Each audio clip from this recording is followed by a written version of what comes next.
ब्रह्मा मुरारी स्त्रपुरांतकारी भानु शशि भूमि सुतो बुधश्च गुरुश्च शुक्र शनि राहु केतव सर्वे ग्रहा शांतिकरा भवन्तु सर्वे ग्रहा शांतिकरा भवन्तु गुरुराग्रह शांतिकरा भवन्तु नीलांजनं समाभासं रविपुत्रं यमाग्रयं छायामार्तंड संभूतं तम नमामि शनिश्चरम्। नमस्कार, स्वागत है आपका आचार्य वाणी में। मैं आचार्य डॉक्टर विक्रमादित्य आपके साथ हूँ। आज का विषय हमारा है कर्क राशि वालों के लिए मंगल और शनि की षडाष्टक युति जो बन के तैयार है, आरंभ हो चुकी है। 7 जून से लेकर करीब करीब 28 जुलाई तक ये युति बनकर रहेगी और आपकी राशि के दृष्टिकोण से बड़ी महत्वपूर्ण है। देखिए, आपकी राशि के दृष्टिकोण से इस वक्त द्वितीय भाव कुटुंब भाव में चल रहे हैं मंगल महाराज, केतु वहां साथ में विराजमान है और शनि महाराज आपके भाग्य में बैठ गए हैं। तो शनि जब भाग्य में बैठ जाते हैं तो क्या कह दिया जाता है कि भैया भाग्य ही स्लो, धीरे धीरे रे मना धीरे सब कुछ होए, माली सींचे 100 घड़ा खुशहाली तब हो, यानी बहुत धीरे धीरे सब कुछ होने के योग है। तो ऐसे में ध्यान रखने की आवश्यकता है कि आपको अपने भाग्य को सपोर्ट करना है। भाग्य और भाग्य आपका इस वक्त इस शनि षडाष्टक युति, एक तो भाग्य में बैठे हुए शनि और षडाष्टक युति, संसार के दृष्टिकोण से मंगल शनि का षडाष्टक होना कभी शुभ नहीं होता है। यह हमेशा द्वंद्वात्मक स्थिति उत्पन्न करता है। विश्व में देखिएगा 7 जून से लेकर करीब करीब ये स्थिति जो है अच्छे लोगों के बीच में जो अच्छे दोस्ती है वो भी कहीं ना कहीं क्लैश करने की स्थिति में उत्पन्न हो जाएगी। बड़बोलापन, जिह्वा, आपके साथ में मंगल के साथ केतु द्वितीय भाव में बैठने के कारण से जो भी बोलेंगे बहुत सोच समझ के बोलिएगा, कहीं ना कहीं मुख से कुछ गलत निकलेगा, कमिटमेंट होगा और वो कहीं ना कहीं आपको फंसा सकता है। इसलिए बहुत सोच समझकर विचार कर ही बोलने की आवश्यकता है, नहीं तो दुर्भाग्य का योग बना सकते हैं। ग्रहों का योग अयोग। इस वक्त शनि मंगल महाराज द्वितीय भाव में बैठकर अपनी 8वीं दृष्टि से, मंगल की 3 दृष्टि मानी गई है, एक चौथी दृष्टि यानी अपने से जहाँ बैठता है वहाँ चौथे भाव को देखता है, फिर 7वें भाव को देखता है और फिर अष्टम भाव को भी देखता है। और द्वितीय भाव में बैठकर मंगल ने 8वीं दृष्टि शनि पर डाल रखी है, भाग्य पर दृष्टि डाल रखी है। केतु के साथ में वो स्वयं विराजमान है। तेज गति से चलने की जो उत्पन्न, हर चीज़ में बहुत जल्दी तेजी से करने के योग बना रहा है। तो ऐसे में अपने भाग्य को जगाने के लिए एक काम हम आपको बता रहे हैं कि ऐसे में बहुत सोच समझ के कार्य करने की जरूरत है। तुरंत कमिटमेंट नहीं चाहिए, धीरे धीरे। भाग्य शनि जब बैठा हुआ है ना, हर चीज़ को बहुत धीरे धीरे देगा, तो जल्दीबाजी मत कीजिएगा, मिलेगा बिल्कुल धीरे धीरे शनि महाराज देंगे। शनि आपकी राशि के दृष्टिकोण से खराब नहीं है, चिंता मत कीजिए, लेकिन कोई ऐसा गोचर में जो स्थिति चल रही है वो धीरे धीरे भाग्य के अनुसार से काम करने की स्थिति को उत्पन्न करेगा। बस आपको थोड़ा सा काम ये करना चाहिए कि आप विशेष तौर पर थोड़ा परोपकार की तरफ ज़्यादा जाने का प्रयास करें, लोगों के साथ में तारतम्य बिठा के प्रयास करने का प्रयास करें, किसी गरीब की, दूसरे व्यक्ति की मदद करने का सोचें। यानी जो भी काम कर रहे हैं उसके अंदर कम्युनिटी के लिए ज़्यादा सोचने का प्रयास करेंगे तो बहुत अच्छे से आपको लाभ मिलने के योग बन सकते हैं। जो शादीशुदा लोग हैं वो एक काम कर सकते हैं। ऐसे में आपके धन के भाव में मंगल महाराज बैठे हैं, तो ऐसे में जीवन साथी का सहयोग लेकर काम करने का प्रयास करें। जीवन साथी का सहयोग आपके लिए बहुत ज़रूरी है इस वक्त। जीवन साथी जिस कार्य में भी आपका सहयोग कर कार्य करने का प्रयास करोगे उस चीज़ में आप वारे न्यारे करने के योग बना सकते हो।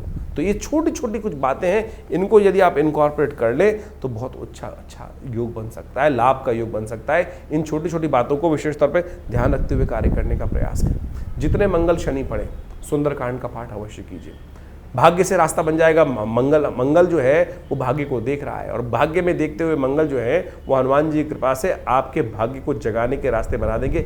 भाग्य को बूस्टर हनुमान जी की कृपा से प्राप्त हो सकता है।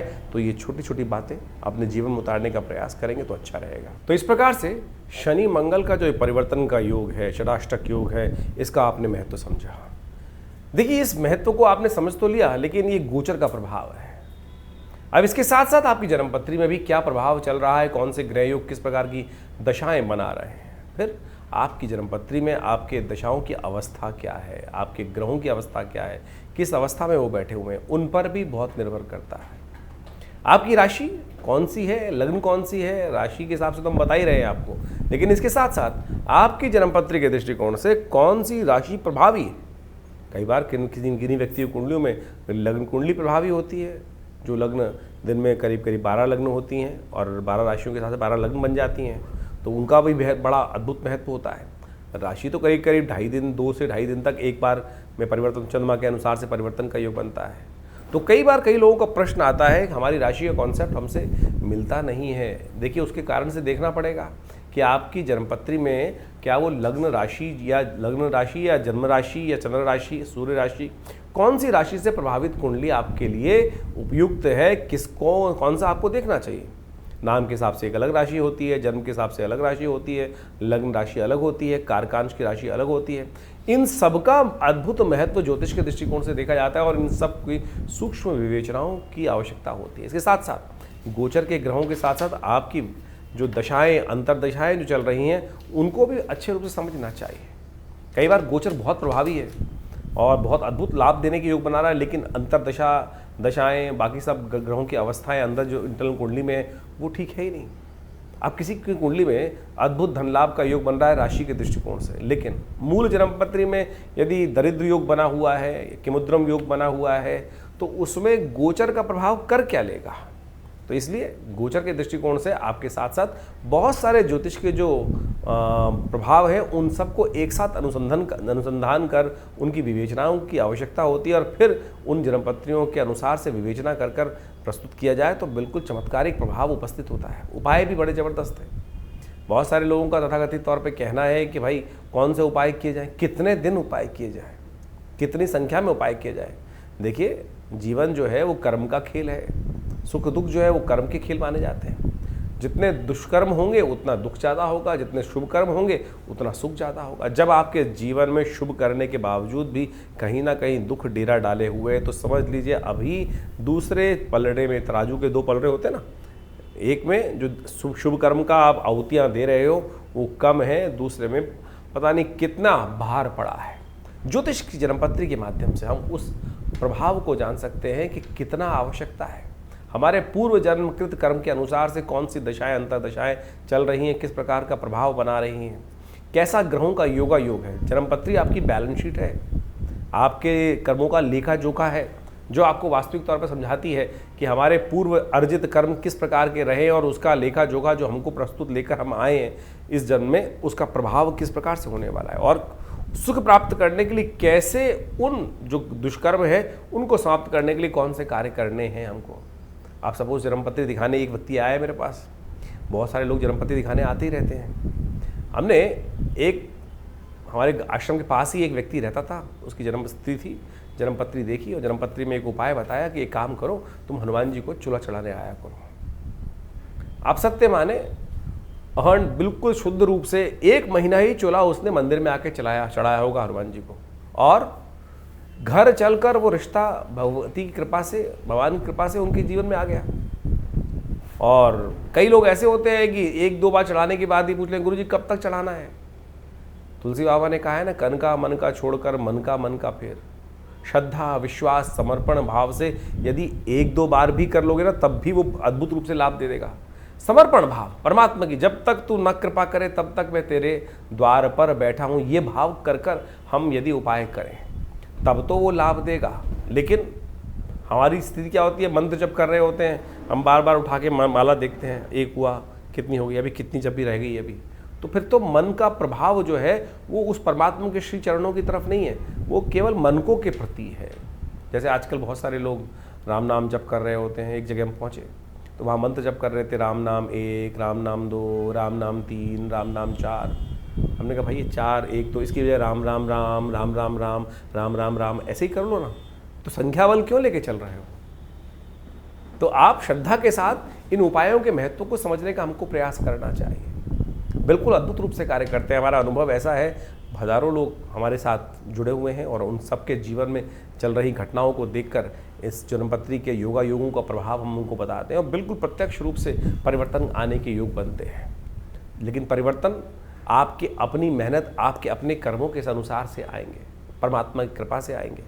तो इसलिए इस संसार में हम दुख झेलने के लिए नहीं आए, इन सरमार पे बड़ी मुश्किल से बड़े भाग्य मानुष तन पावा।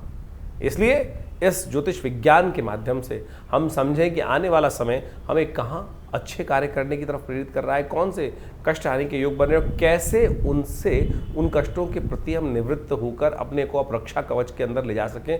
वो प्रभाव ज्योतिष के द्वारा हम अच्छे से अपने जीवन में उपस्थित कर सकते हैं। नहीं तो ढैया, साढ़े साती, कभी कुछ और महादशाएं, कभी राहु की, कभी शनि की, ये सब चलती रहेंगी। लेकिन बहुत सारे लोग जीवन में सुख प्राप्त करने के योग बना लेते हैं, और बहुत सारे जीवन में कष्टों, हजारों लोगों को कष्ट हो रहा है लेकिन कुछ लोगों को फिर भी सुख प्राप्त करने के योग बन जाते हैं। तो आप समझें, ये सारा कर्मों का खेल है। कर्म सुधारने का हमको प्रयास करना चाहिए। ज्योतिष के विज्ञान के माध्यम से हमको कर्म सुधारने का रास्ता ही प्राप्त होता है। इन सब चीज़ों को आप समझें अच्छे से, अपने ग्रहों के प्रभाव को समझें, और प्रत्यक्ष रूप से आप यदि इन सब जो रास्ते हमने आपको बताए हैं, इनको यदि अपनाने का प्रयास करोगे तो हमारा ऐसा विश्वास है, हमारा ऐसा अनुभव है कि जीवन में कष्टों से निवृत्ति का योग भगवान की कृपा से बन ही जाता है। खैर, आपके मन में जो भी प्रश्न चल रहे हो, चिंता ना करें, आप हमारे इस कार्यक्रम के माध्यम से हमारे इस चैनल पर या व्हाट्सअप नंबर्स, जो नंबर सामने स्क्रीन पर चल रहे हैं, उन पर भेजिए। इसके बाद भी रविवार को आश्रम में बहुत सारे कार्यक्रम समय समय पर चलते ही रहते हैं।